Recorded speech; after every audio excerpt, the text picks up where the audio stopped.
Itt vagyunk a Tihanyi Apátság ikonikus épületében, Balaton egyik legszebb helyén.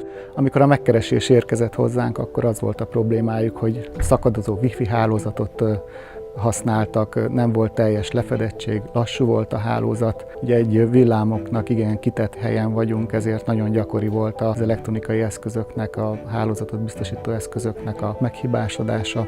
Ezekre kellett megoldást nyújtani számukra. Ez egy olyan hálózat, ahol kellett egy úgynevezett end-to-end megoldás.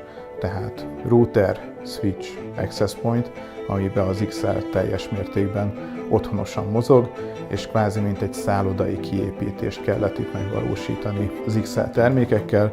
Elsősorban access pointokra volt szükség, ami kihívás volt a beruházó részére, és azért sok mindenről kellett beszélgetni, mert az apátságnál vastag falak vannak, nem lehet fúrni, nem lehet faragni. A meglévő nyomvonalakat, régi nyomvonalakat kellett használni, a régi kábeleket használtuk arra, hogy az új, modern rézés optikai kábeleket befűzhessük. Műemléképületről beszélünk, ezért minden helységbe egy darab access pointot el kellett helyezni. A kezelhetőség a legfontosabb része a hálózatnak. A Makrotel Kft-nél ez volt a legfőbb szempont, és a Cloud Networking és a Nebula megoldása az XL-nek az pont erre szolgál.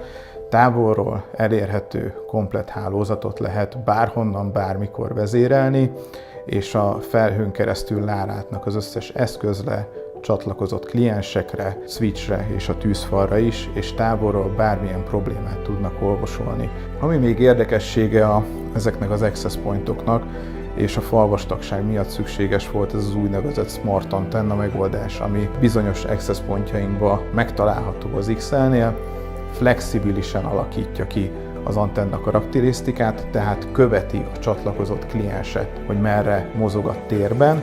Ez egy plusz antenna szkenner van beleszerelve az eszközbe, így biztosítja azt, hogy jobb átadó-átvevői képessége, vagyis kommunikációs képessége legyen a kliens és az access point között. Ez egy komplett úgynevezett end-to-end az XL megoldás, amit flexibilisen lehet ugyanúgy változtatni, cserélni, upgrade-elni, illetve visszafelé is, hogyha nincs szükség annyi eszközre, downgrade-elni.